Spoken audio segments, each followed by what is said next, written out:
Buenas tardes, estimados alumnos.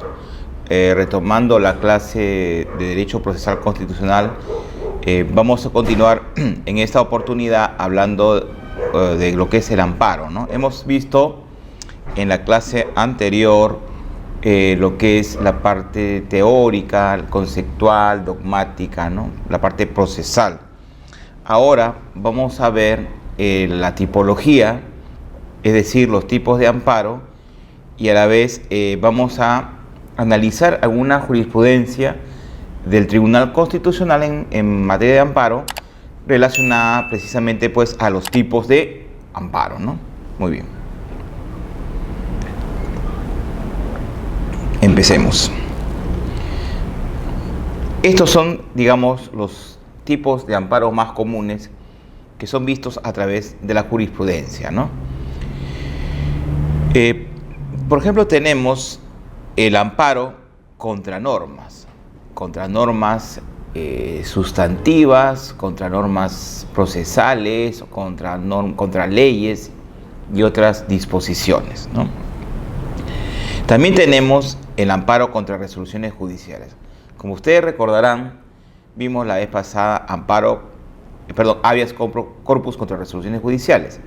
Esta vez también vamos a tratar lo que es amparo contra resoluciones judiciales, que pueden ser pues resoluciones judiciales emitidas en un proceso penal, en un proceso civil, en un proceso laboral, en un proceso contencioso administrativo, en fin, en cualquier tipo de proceso judicial, ¿no?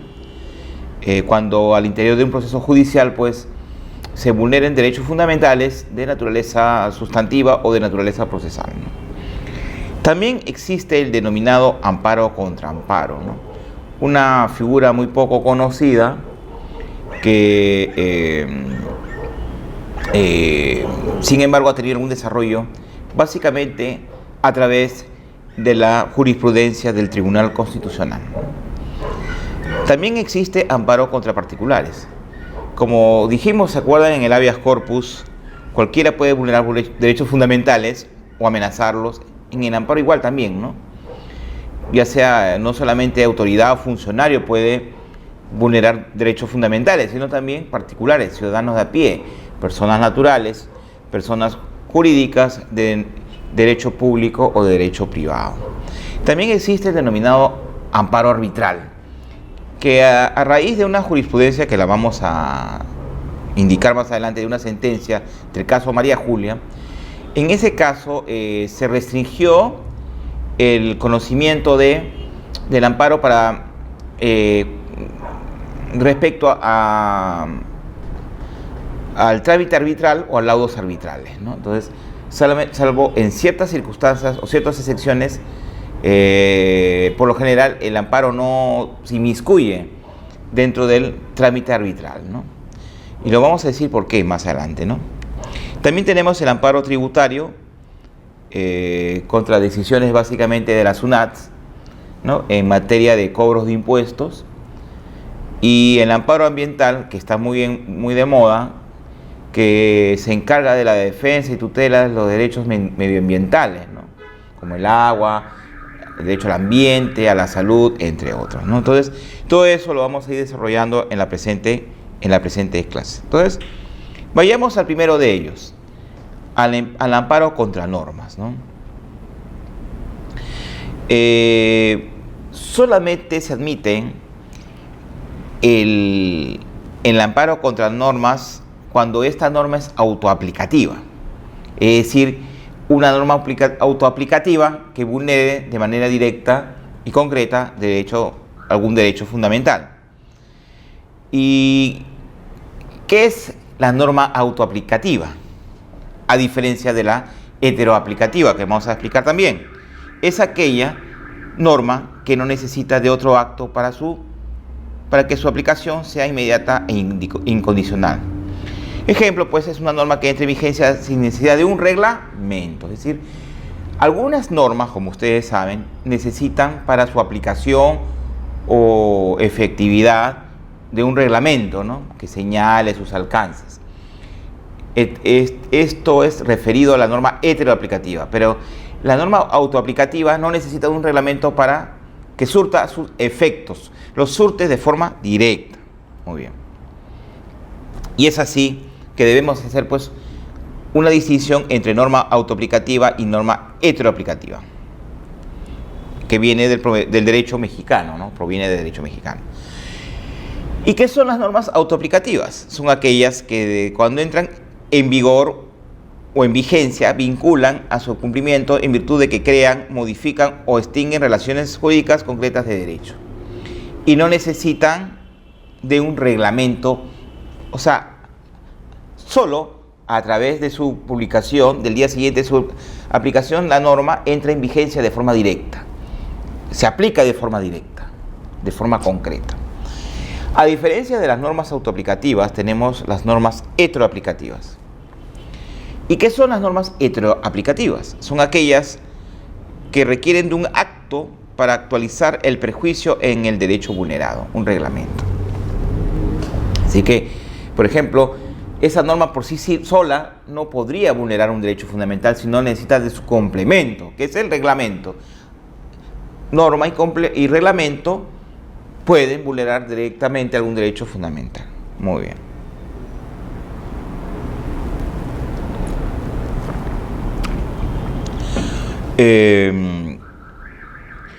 En diversa pues, jurisprudencia, el tribunal ha señalado que no procede el amparo directo contra normas cuando se traten de unas normas autoaplicativas, es decir, normas con reglamento o leyes con reglamento, porque tienen eficacia pues condicionada a la realización de actos posteriores.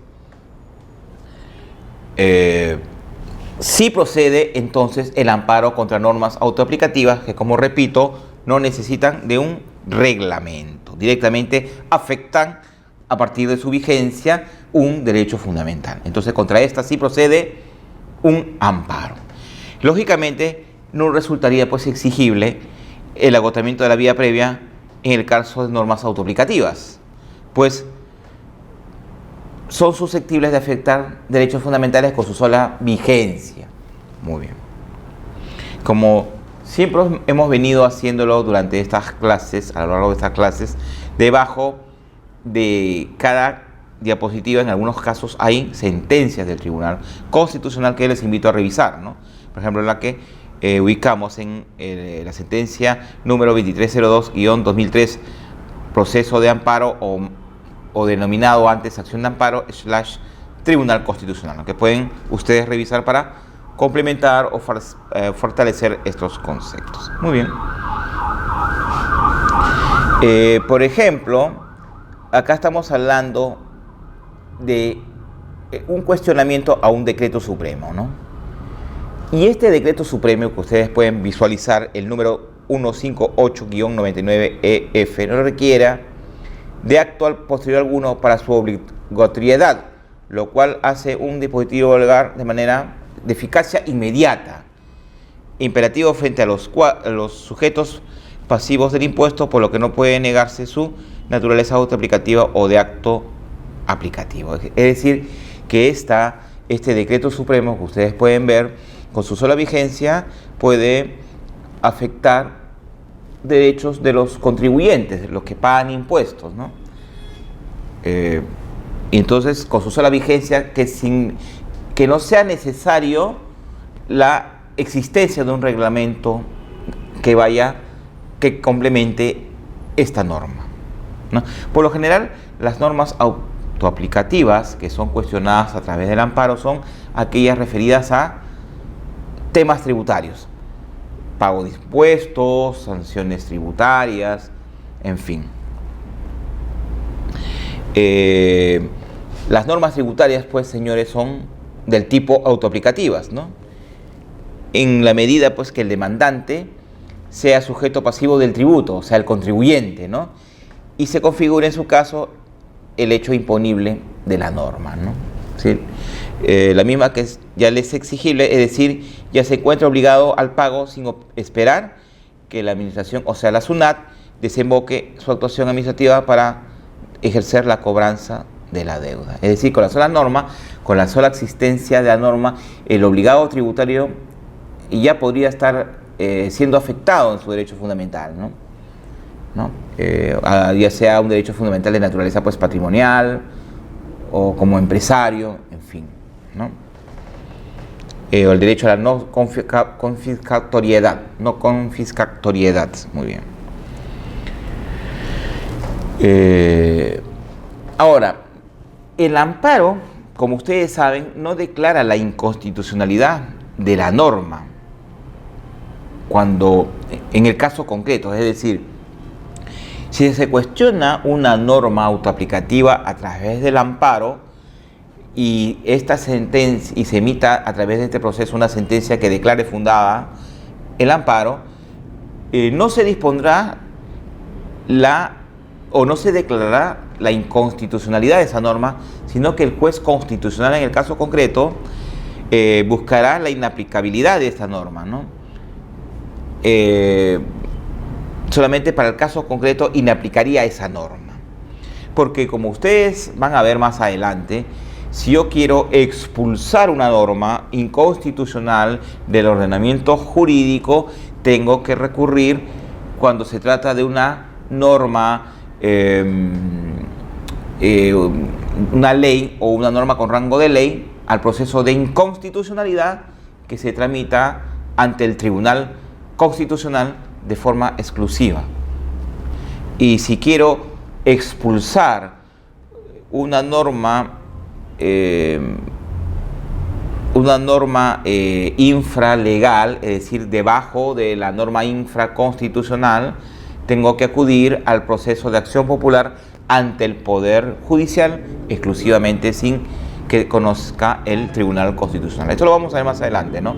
Por ejemplo, en el caso de un reglamento o una norma administrativa, ¿no? Muy bien. Entonces, en concreto, el amparo solamente si advierte o considera que esa norma es, la aplicación de esa norma autoaplicativa es inconstitucional, la inaplicará solamente al caso concreto. No la expulsará del ordenamiento jurídico, es decir, que la norma continuará vigente, existiendo pues otros mecanismos para su expulsión del ordenamiento jurídico.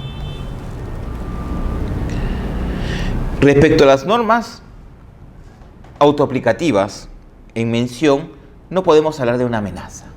No existe la amenaza, sino amenaza algún derecho fundamental, sino que existe su plena vulneración con su sola vigencia y con su sola aplicación.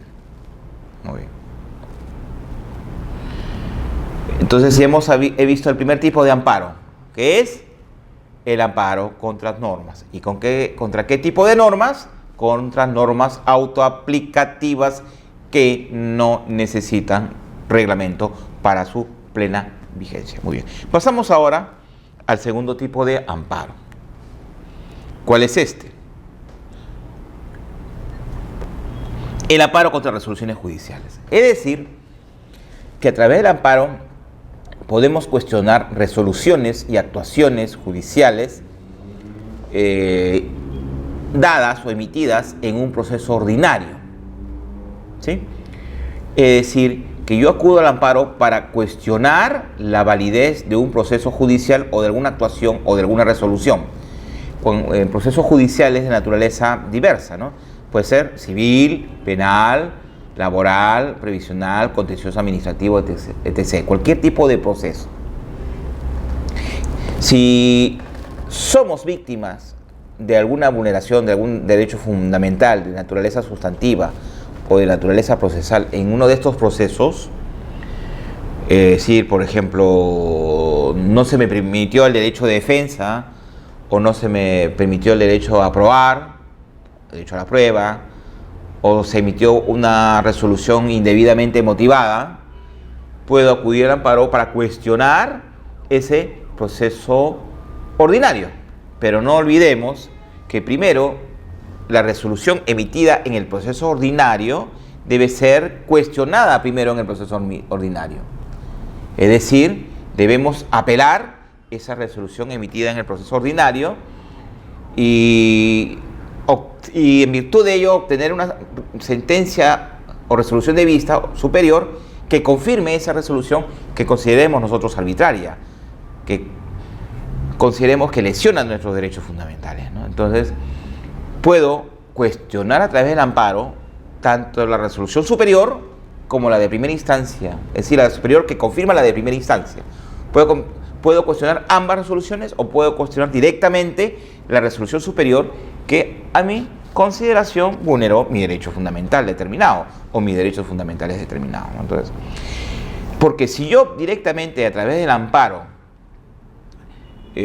cuestiono una resolución sin haberla apelado, sin haberla impugnado, no contaré con el requisito de firmeza para acudir al amparo. Por lo tanto, mi demanda de amparo puede ser declarada improcedente, ¿no? Es decir, que yo tengo que agotar los recursos primero en el proceso ordinario en cuestión, apelar, impugnar, en virtud pues del principio de autocorrección. Muy bien. Entonces, en un principio el amparo contra alguna resolución judicial o resoluciones judiciales no era muy bien aceptado, ¿no? Había cierta reticencia, incluso los jueces actualmente no consideran pues que no deben revisarse a través de un proceso constitucional sus decisiones emitidas en un proceso ordinario, ¿sí?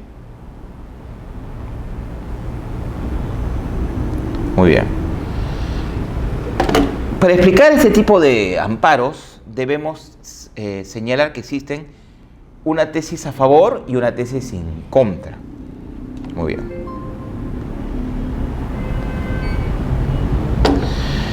Es decir, existe una tesis que niega el amparo contra resoluciones judiciales y otra tesis que sí permite el amparo contra resoluciones judiciales, ¿no? Una tesis absolutamente negativa y otra tesis permisiva débil y otra permisiva fuerte que vamos a señalar. Muy bien. ¿Y qué nos dice la tesis negativa? Es decir, la tesis que indica que no debe acudirse al amparo para revisar una resolución judicial emitida en un proceso ordinario. ¿Por qué no se debe revisar? Debe quedar ahí nomás lo que el juez ordinario o el juez del proceso civil, del proceso penal, del proceso laboral resolvió. No debe ser revisado por la justicia constitucional, según esta tesis, ¿no? Es decir, que no podía residenciarse ni estimarse una demanda de amparo contra resoluciones. ¿Por qué? Porque ello supone pues violar la seguridad jurídica de la cosa juzgada, dice, ¿no? Lo decidido en un proceso ordinario, la sentencia decidida tiene la calidad de cosa juzgada, inamovible, inmutable, según esta tesis, ¿no? Entonces, no hay nada que la pueda cambiar, no hay ningún mecanismo que la pueda revisar, ¿no? Está dada, bien o mal, pero ahí está dada. Muy bien. Como tanto que un juez inferior no podría ir contra un colegiado mayor superior. Tampoco según esta tesis, el amparo puede ser concebido como una suprainstancia, es decir, una especie de corte suprema que revise lo decidido por los jueces inferiores a través de sus fallos, ¿no? Entonces, no debe haber una revisión.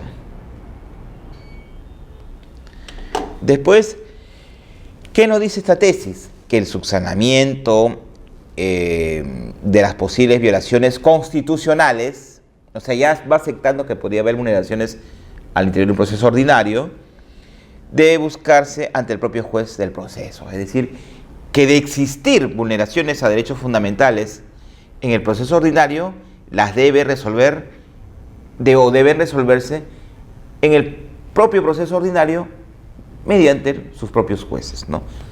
Y no acudirse a la justicia constitucional. Eso también es lo ideal, ¿no? Eso sería lo ideal, pero muchas veces no se da.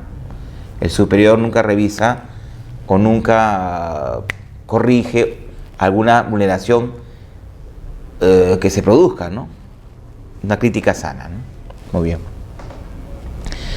Y nos dice, pues, además esta tesis, que un proceso sumarísimo como el amparo no puede invalidar, no puede nulificar, no puede cuestionar un procedimiento más extenso, más lato, que sería el proceso ordinario. Es cierto, ¿no? El amparo es un proceso por su propia naturaleza, igual que la habeas corpus y los otros procesos constitucionales son más cortos, más céleres, con menos etapas procesales, con plazos más cortos, no hay audiencia de pruebas, ¿no? Entonces, ¿por qué? Por su propia naturaleza. Dijimos, ¿se acuerdan? Restitución de forma célere y urgente, un derecho fundamental. Muy bien, entonces, es más corto, ¿no? Porque si no tutelo de manera pronta, rápida, célere, el derecho fundamental puede tornarse irreparable. Y nos dice también que en el proceso más largo, ordinario, las partes tienen mayor posibilidad de defenderse, ¿no? Que en el proceso de amparo o el proceso constitucional. Muy bien. Esta tesis es rebatida por la tesis permisiva que vamos a ir señalando. Muy bien. La tesis permisiva débil dice que en general no podría cuestionarse a través de un amparo un proceso ordinario, ¿no? Salvo que se haya vulnerado o se haya violado la estructura del proceso, ¿no? Si se vulnera el derecho al debido proceso, podría ser una excepción para que el amparo pueda conocer. Muy bien. Ya se va entrando un poco a poco a aceptar que a través del amparo se pueda revisar, se pueda cuestionar un proceso ordinario donde se vulneró derechos fundamentales de alguna de las partes. Muy bien. Sin embargo, ha tomado cuerpo, ha tomado fuerza y ahora es mayoritariamente aceptada la tesis permisiva fuerte, que indica que procede el amparo contra cualquier resolución, ¿sí? Y esto ha sido alentado, ha sido fortalecido por el modelo español, ibérico o mexicano. Muy bien. Actualmente, pues, según el artículo, se ha debilitado el artículo 4 del Código Procesal Constitucional y se ha incorporado la tesis permisiva, sin necesidad de señalar, ¿no?, si es débil o fuerte, ¿no?, sino simplemente cuando se violen dos ámbitos que merecen protección constitucional. Es decir, se vulneran dos derechos fundamentales de naturaleza procesal. Cuando se vulnera la tutela judicial efectiva y cuando se vulnera el debido proceso, ¿no? Muy bien, ambos subsumidos en lo que se conoce como la tutela procesal efectiva. Pero yo creo que se podría incorporar no solamente el aspecto procesal, sino el aspecto sustantivo. Es decir, si se vulneran derechos sustantivos en el proceso ordinario, también puede ser conocida a través del amparo. Bien. El amparo contra resoluciones judiciales y el derecho a la tutela procesal efectiva, ¿no? ¿Qué podemos decir sobre el amparo contra resoluciones judiciales firmes? Que procede, pues, cuando se vulnera la tutela procesal efectiva que comprende el acceso a la justicia y el debido proceso. Firmes. ¿Se acuerdan que lo que le dije hace unos minutos? Yo puedo cuestionar una resolución cuando yo apelé en el proceso ordinario esa resolución vulneradora de mis derechos. Apelé y la sala, el superior jerárquico, me confirma a través de otra resolución lo decidido en la primera resolución apelada, vulneratoria de mis derechos. Entonces yo puedo atacar a través del amparo tanto la resolución de vista como la de primera instancia, ambas, o la de la segunda instancia nada más, ¿no?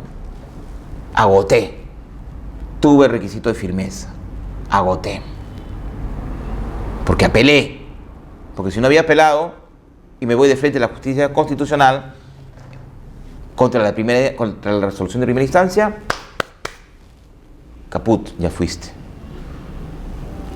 No apelaste, no impugnaste. No puedes cuestionar ello luego, ante esa omisión, ante la justicia constitucional.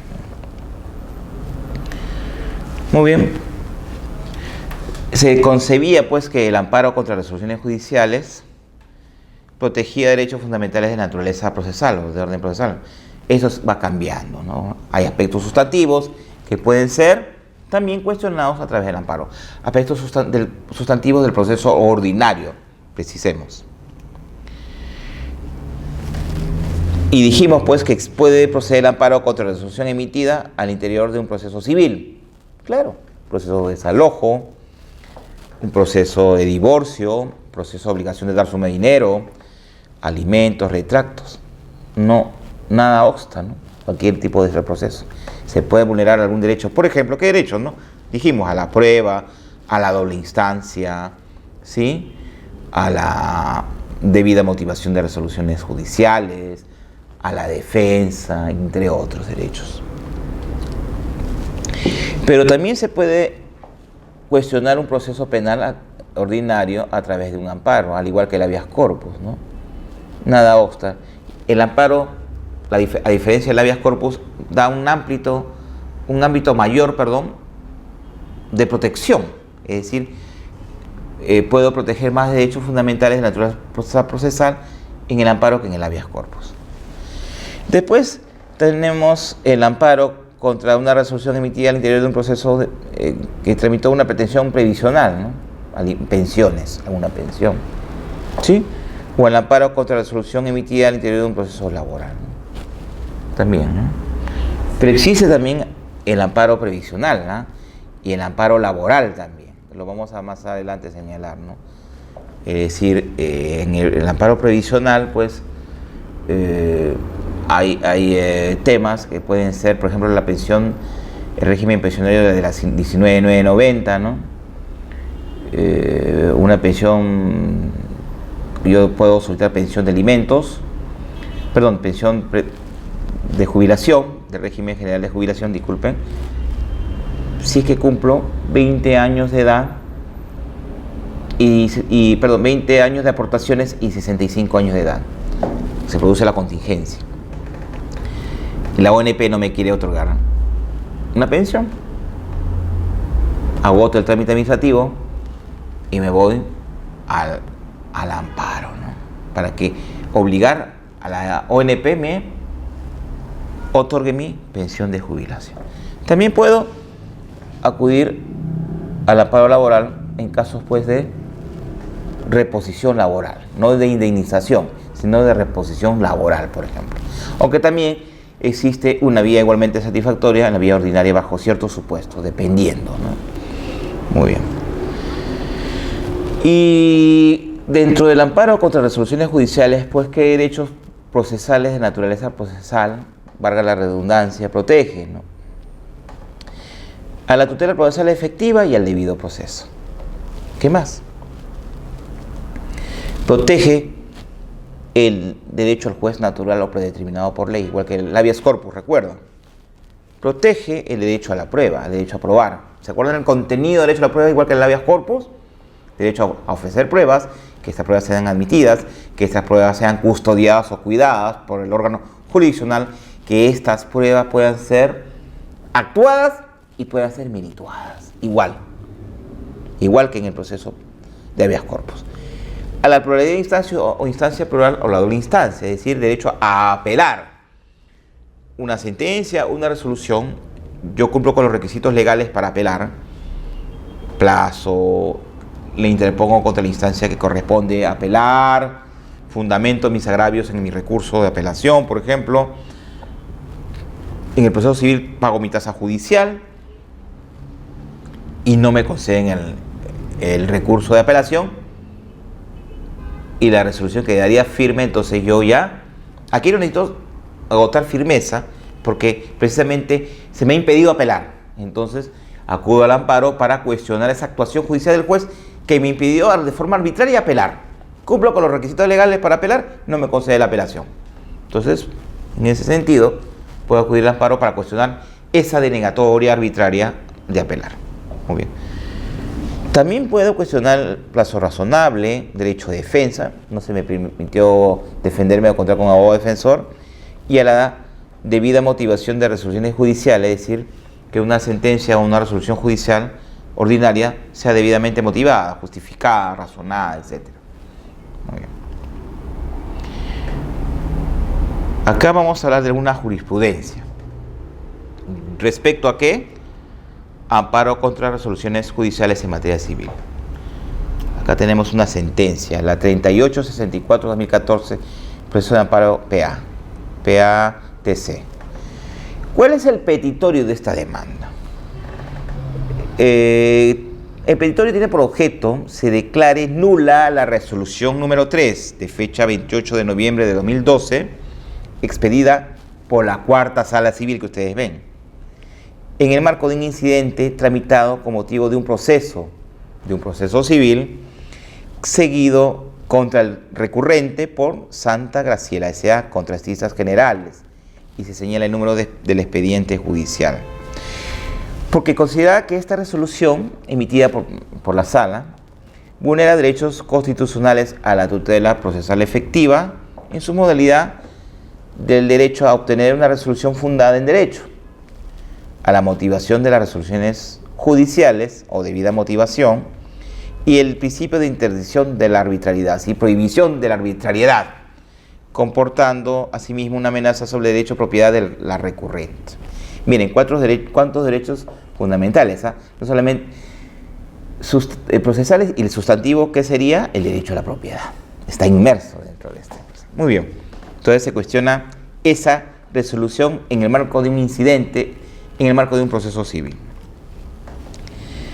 Ya se ha visto, dice, y se reitera que la motivación asumida por la resolución resulta cuestionable e insuficiente. Es decir, la resolución civil cuestionada en relación a lo que se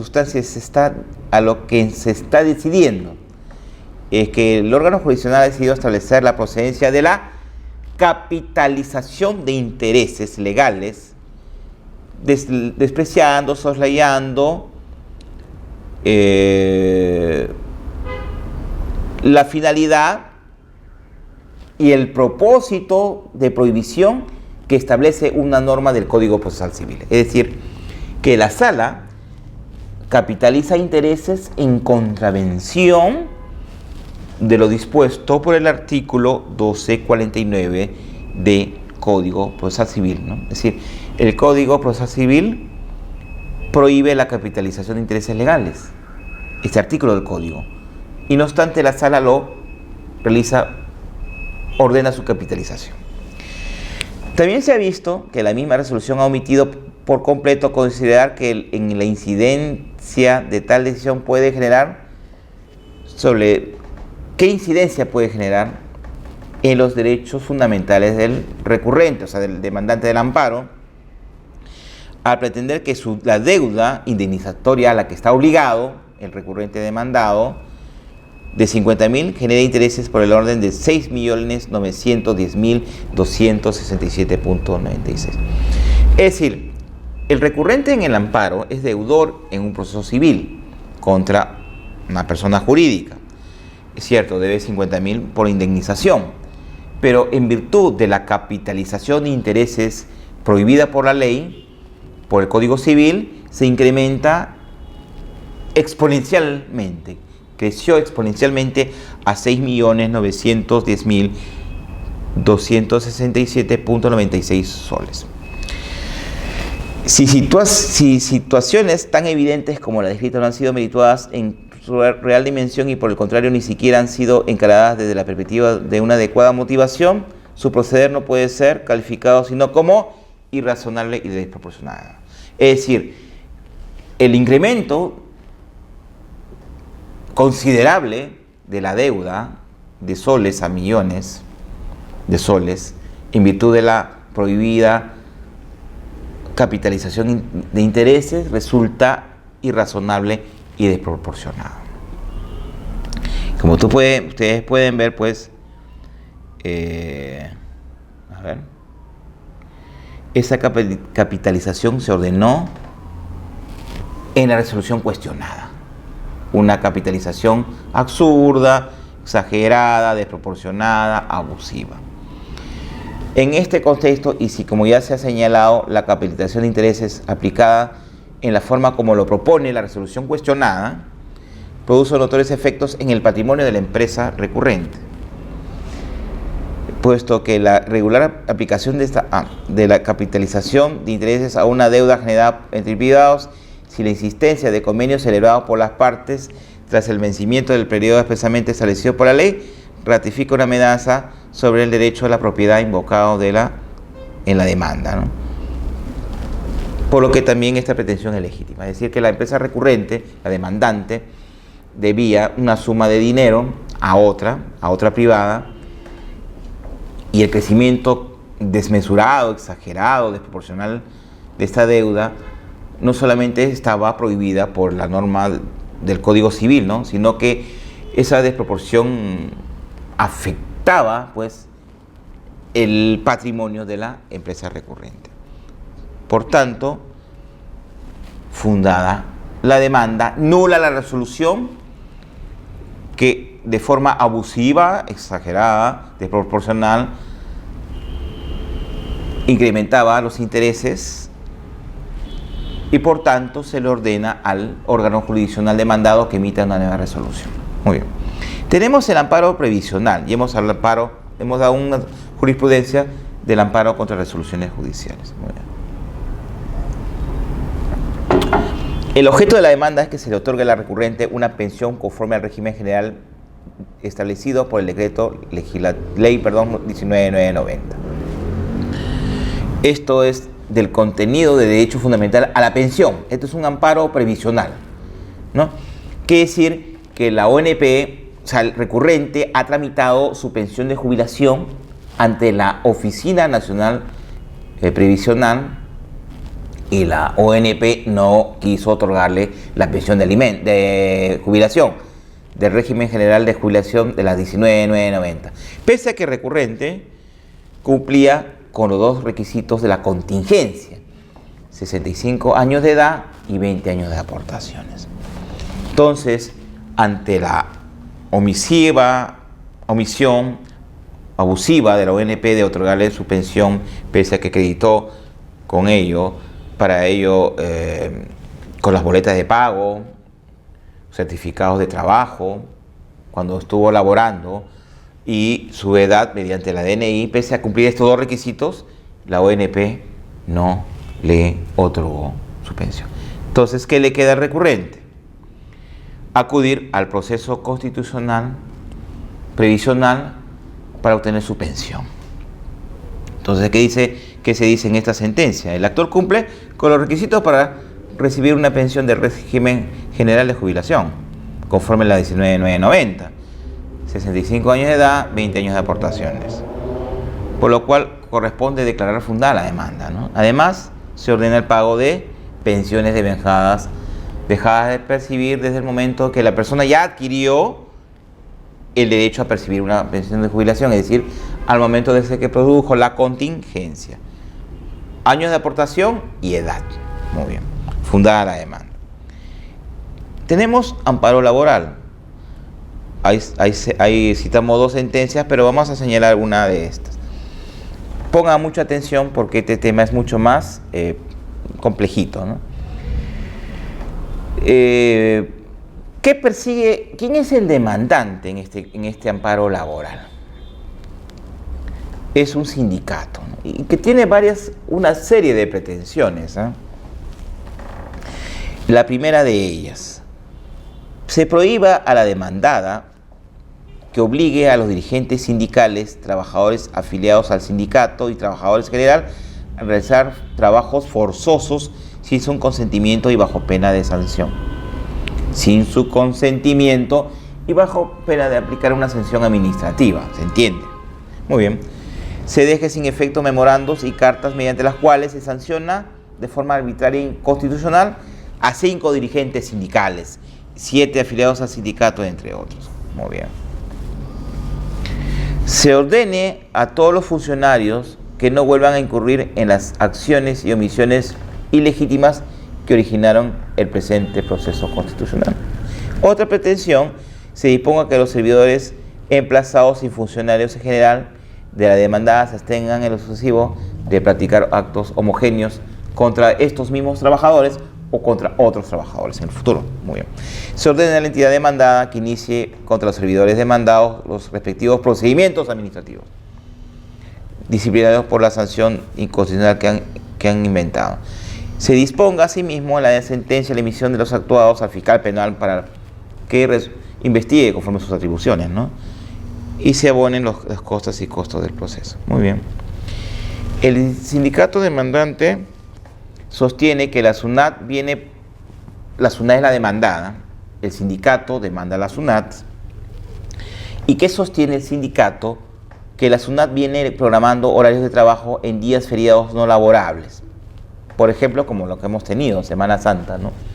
Venía programando días feriados no laborables para los trabajadores sindicalizados, dirigentes y personal en general de la SUNAT. ¿Bajo qué pena?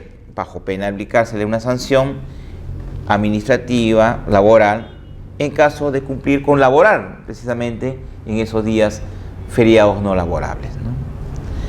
¿Y qué más dice el sindicato, ¿no? Que pese a que los trabajadores han manifestado su voluntad de hacer uso de su descanso físico durante esos feriados, feriado no laborable conforme lo dispone el artículo 8 del Decreto Legislativo 713, igualmente han sido sancionados por supuestamente incurrir en faltas laborales, ¿no? Impartidas por el empleador, decisión que denuncian por inconstitucional e ilegal, pues se sustenta en una interpretación arbitraria del artículo 8 del Decreto Supremo 12-92-TR, el reglamento del Decreto Legislativo 713. Contradice y trasgrede de modo flagrante la ley sobre descansos en días feriados y no laborables.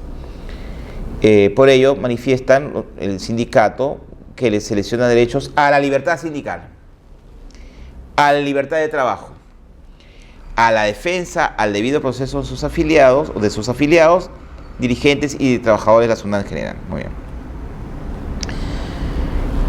¿Qué se observa en el presente caso?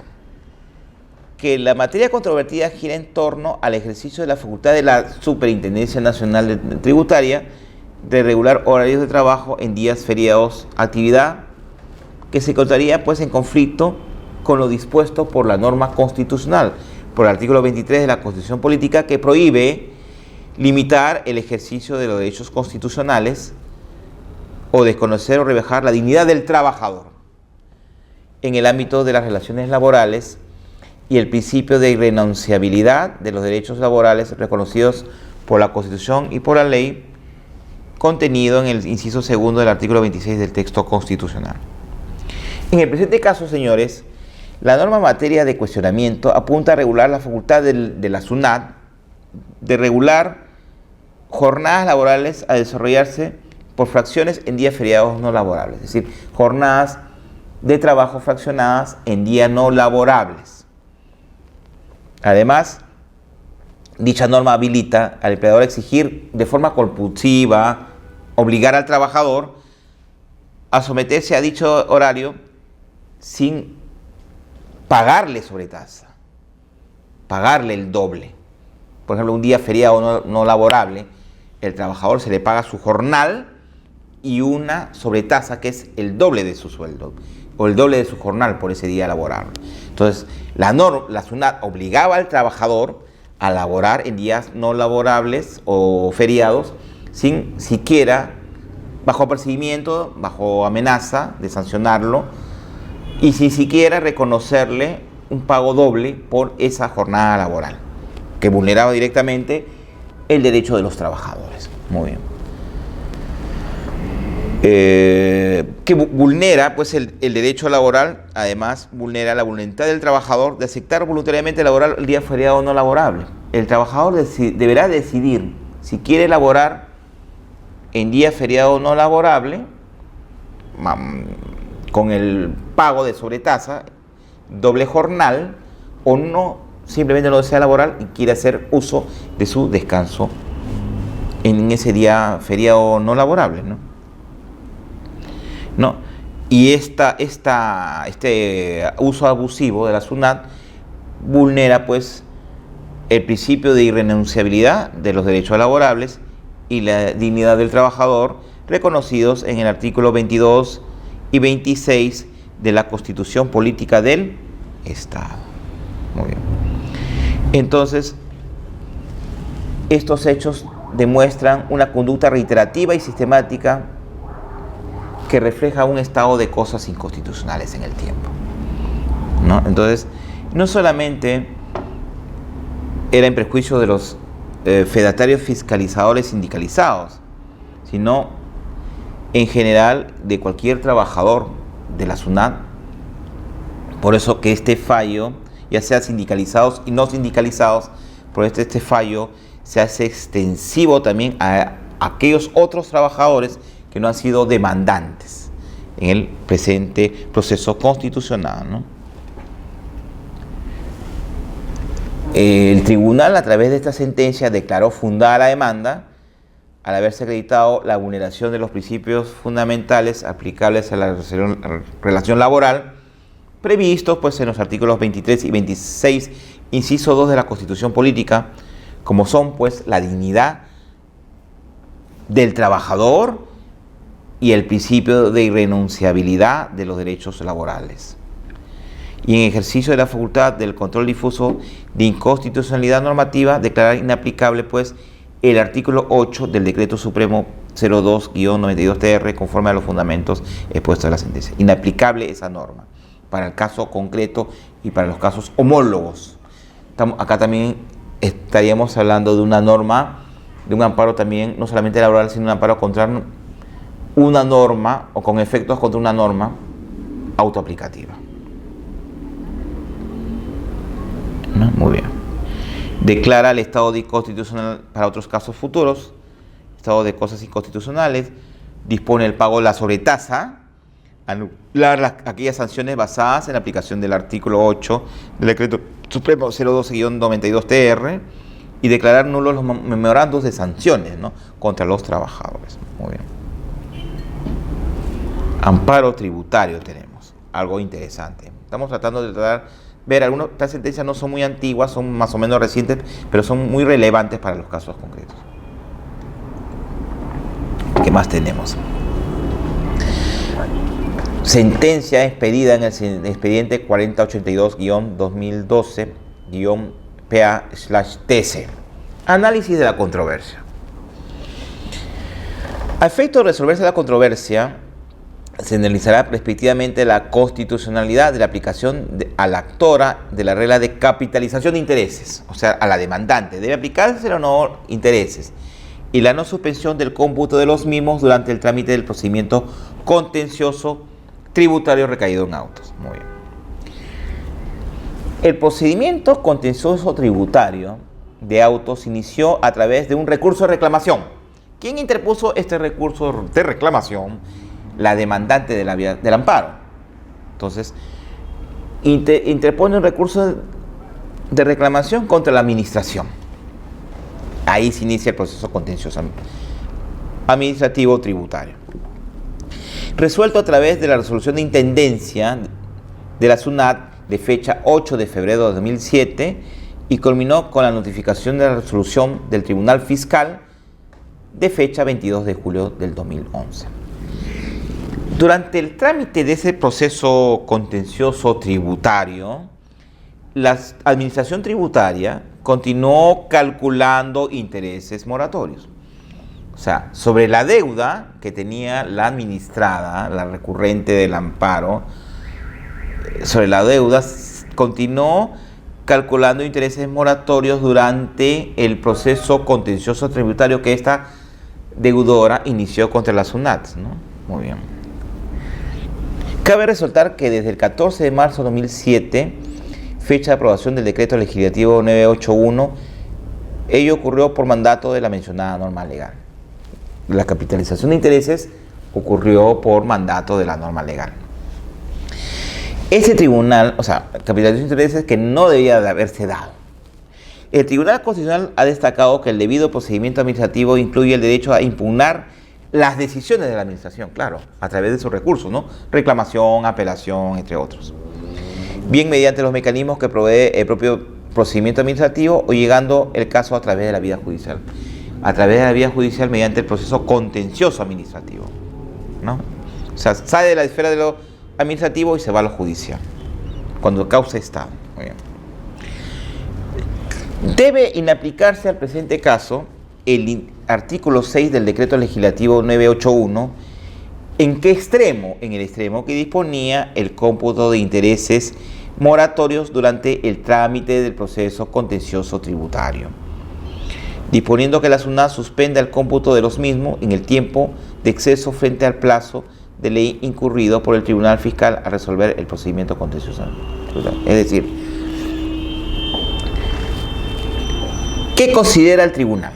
Que el cómputo de esos intereses moratorios durante el trámite del proceso contencioso administrativo, contencioso tributario, era inválido porque un proceso que se extendió en el tiempo y por lo tanto, al estar en discusión, esos intereses no debió haberse generado los mismos, ¿no? Debió haber habido una suspensión, porque precisamente eso es lo que se está discutiendo hasta las resultas del proceso. Sin embargo, la administración, la SUNAT, pese a que la demandante está discutiendo a través del proceso contencioso tributario la capitalización de intereses o intereses moratorios, siguió aumentándole, incrementándole los intereses.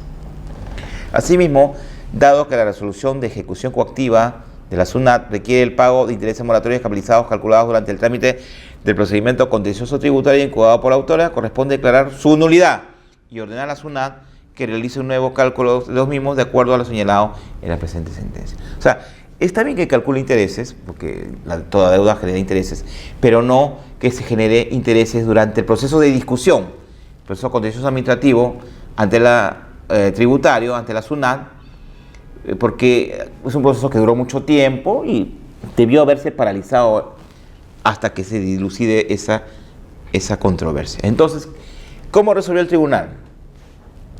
Declaró fundada la demanda, ¿sí? Por haberse acreditado la vulneración de los derechos a la razonabilidad de las sanciones administrativas y al acceso a los recursos en sede administrativa. Y en consecuencia, nula resolución de ejecución coactiva. Y ordenó a la SUNAT que efectúen cálculo de intereses moratorios de las deudas originadas en las resoluciones de determinación y de multa correspondientes sin aplicar la regla de capitalización de intereses contenidas en el artículo 7 de la ley 27038 y sin aplicar la regla también del cobro de intereses durante la etapa de impugnación administrativa de las resoluciones de determinación de multa contenida pues en el extremo del recurso de apelación ante la SUNAT, ante el Tribunal Fiscal, más costos del proceso. Amparo contra amparo. Esta es una modalidad un poco exótica si se quiere, pero es válida. ¿Qué se cuestiona a través del amparo contra amparo? A ver, señores. Se cuestiona, pues, o sea, yo inicio un amparo y a través de este nuevo amparo cuestiono un anterior amparo. Porque en el anterior amparo se me vulneraron como parte procesal algún derecho de naturaleza sustantiva o algún derecho de naturaleza procesal. En principio, según el 5.6 del Código Procesal Constitucional, no se podría cuestionar a través de un proceso constitucional o otro proceso constitucional. Sin embargo, esta norma se ha derogado o se ha roto en la práctica a través de la jurisprudencia del Tribunal Constitucional que vamos a señalar. Muy bien. El artículo 200.2 de la propia Constitución señala que no procede el amparo contra normas legales ni contra resoluciones judiciales emanadas de un procedimiento regular. O sea, no procede el amparo contra resoluciones emanadas de un procedimiento regular. Contrario sensu, procedería amparo contra resoluciones emanadas de un proceso irregular y que vulneraron derechos fundamentales. Muy bien. Cuando el artículo 5.6 del Código Procesal Constitucional indica que la improcedencia de un proceso de amparo cuestiona una resolución judicial firme recaída en otro proceso constitucional, ordena, dice que no procede un amparo contra una resolución emanada de un proceso de amparo anterior, contra una resolución firme. Esta disposición restrictiva debe entenderse referida pues a procesos donde se han respetado de modo escrupuloso el debido proceso y la tutela procesal efectiva. En otras palabras, no procede el amparo contra una resolución emitida en un amparo anterior, una resolución firme donde también se haya apelado, cuando en ese proceso de amparo anterior se llevó bajo los cauces del debido proceso y de la tutela procesal efectiva. Contrario sensu, si un amparo anterior no se llevó bajo los cauces del debido proceso y de la tutela procesal efectiva, sí procedería el nuevo amparo. Muy bien. O sea, un amparo sirve para cuestionar vulneraciones de naturaleza procesal o sustantiva ocasionadas en el anterior amparo. Pero ¿quién lo interpone? La misma parte. Una de las partes que se siente agraviada con lo decidido en el amparo anterior, con lo resuelto en el amparo anterior. Amparo contra norma tiene naturaleza excepcionalísima, excepcional. Solamente debe interponerse nuevo amparo contra el amparo anterior cuando se vulneraron de forma manifiesta derechos fundamentales. Dijimos, ¿qué derechos? De naturaleza procesal y de naturaleza efectiva. Muy bien. Y estas violaciones se detectan, pues, o se acreditan a consecuencia, pues, de la actuación de los órganos jurisdiccionales durante la tramitación de un proceso anterior de amparo o de un proceso constitucional anterior. Puede ser un amparo contra un habeas corpus también, cabe la posibilidad. Hay un sinnúmero de posibilidades, ¿no? Podría ser un amparo contra un proceso de cumplimiento o un amparo contra habeas data, no sé. Cuestiones nuevas que se van presentando. Muy bien. La excepción dentro de la excepción, porque los jueces deben valorar la intensidad de la afectación y el nivel de acreditación. Yo en el nuevo amparo tengo que acreditar que se vulneraron mis derechos fundamentales realmente. No sirve para habilitación como tercera, como suprainstancia, como una tercera instancia, el nuevo amparo. Y, a ver, retrocedamos. ¿Por qué debe ser excepcional el nuevo amparo? Por razones de seguridad jurídica, ¿no? Indispensable para el goce y disfrute de los derechos y libertades del Estado democrático. En la medida de que permitir un amparo sucesivos generaría una permanente inestabilidad e inseguridad en los justiciables. O sea, en principio lo resuelto en un amparo se reputa válido, porque en el amparo anterior se tutelaron derechos, se protegieron derechos, se restituyeron derechos, ¿no? Fundamentales, estamos hablando, ¿no? Entonces, un nuevo amparo que cuestione el amparo donde se tutelaron derechos generaría no solamente ineficacia, ¿no?, de los decididos anteriormente, sino inseguridad jurídica, no permitiría el goce de lo obtenido, desde la restitución del derecho fundamental obtenida a través del amparo anterior. Muy bien. También se sustenta en principio de inmutabilidad de las decisiones judiciales, porque sobre todo en los procesos constitucionales se trata de restablecer situaciones producidas a consecuencia de afectaciones a los derechos constitucionales, ¿no? Se protege un derecho fundamental, en principio esa decisión no debería ser movible, no debería revisarse, ¿no?, porque simplemente se está restituyendo. Muy bien. Principio de oportunidad y eficacia de la protección de derechos. Esto, además, está íntimamente vinculado a los principios de sumariedad y urgencia, tutela de urgencia, tutela de urgencia, procedimiento rápido, sumario, eficaz, para que se pueda restituir, dijimos, de manera pronta y eficaz el derecho fundamental afectado, ¿no? Y amparos sucesivos, amparo contra amparo, estaría desnaturalizando la esencia, la naturaleza misma del proceso constitucional, que es restituir derechos fundamentales de manera célere, eficaz y urgente. Si interponemos un nuevo amparo para cuestionar una decisión que restituyó derechos, se tornaría ilusa esa restitución, ¿no?, ineficaz, porque se podría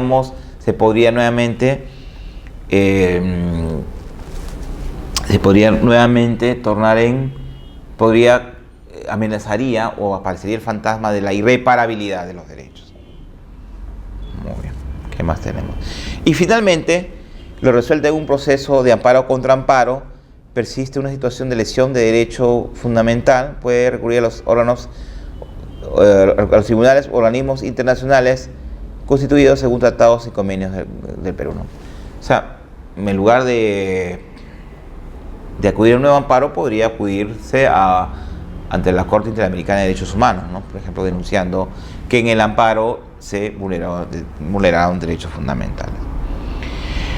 Los supuestos procesales y sustanciales del amparo contra amparo.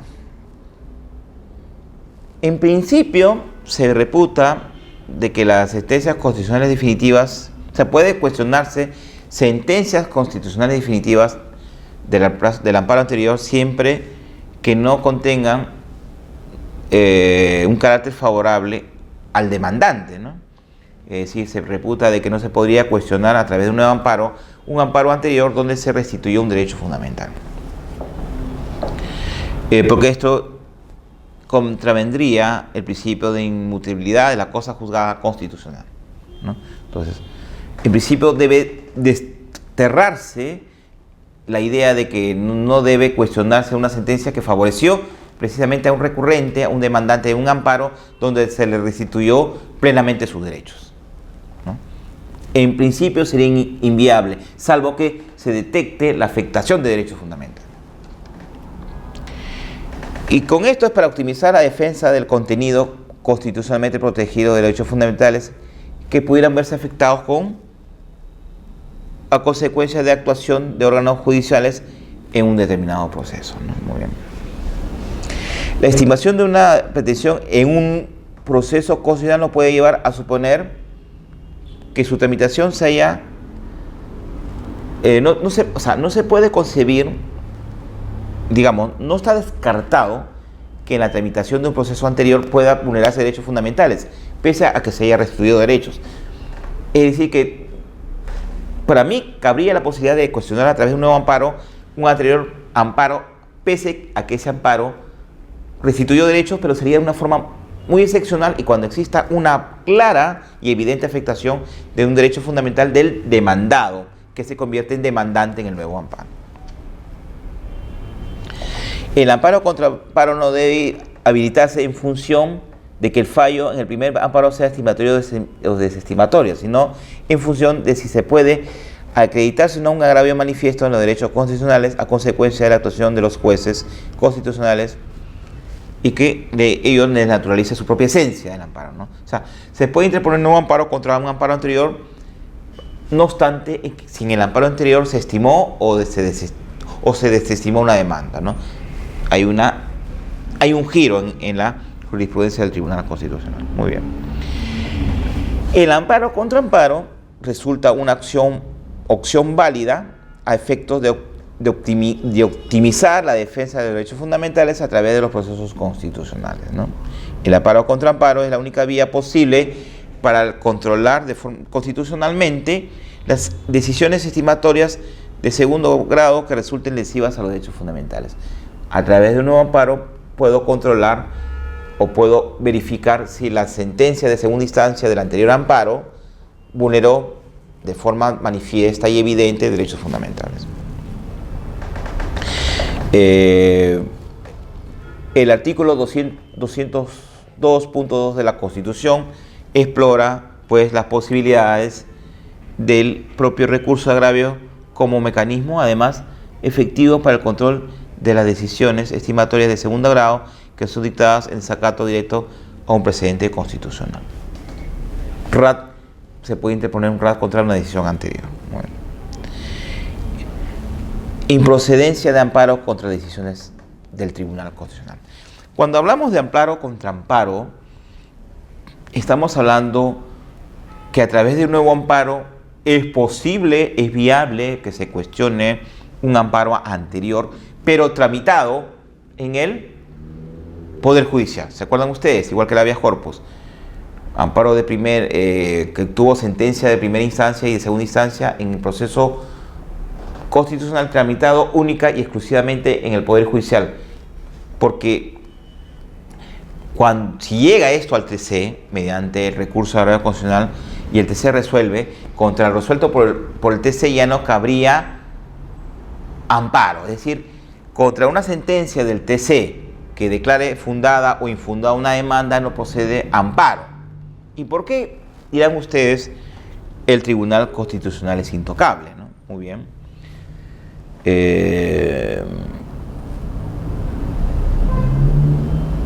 ¿Y por qué, dirán ustedes? Porque por razones de política jurisdiccional y de seguridad jurídica. Como ustedes saben, el Tribunal Constitucional es el supremo controlador y intérprete de la Constitución, y como tal se constituye pues en un órgano último o de cierre de la justicia constitucional, ¿no? El tribunal cierra o completa un trámite constitucional cuando se habilita, ¿no? En virtud del recurso de agravio constitucional. Entonces, como es órgano de sede, es la cúspide del sistema de justicia constitucional interno, se busca, y como supremo intérprete de la Constitución y que tutela en última instancia los derechos fundamentales, se procura otorgarle certeza a sus fallos, credibilidad y confianza, ¿no? A fin pues de preservar el valor de seguridad jurídica. Por ello sus decisiones no pueden ser cuestionadas o dejadas sin efecto por órganos judiciales de inferior rango. ¿Cómo atacaría yo una decisión del TC? Recurro a la justicia supranacional, a la Corte Interamericana de Derechos Humanos, o a la Comisión Americana de Derechos Humanos. Muy bien. Existe amparo contra particulares, hemos hablado. ¿Se interpone en qué casos? Cuando un particular, ya sea persona natural o persona jurídica de derecho privado, lesiona o vulnera un derecho constitucional, ¿no? O un derecho fundamental, ¿no? Y también si el autor del agravio es una empresa estatal con personalidad jurídica de derecho privado. Amparo arbitral, ya casi terminando la exposición, ¿no? Hemos dicho pues que no hay zona exenta del control constitucional, ¿no? No habría. Sin embargo, en el ámbito del arbitral habría una especie de excepcionalidad. ¿A qué nos referimos, no? Que en principio no se puede cuestionar el trámite arbitral ni la decisión que se toma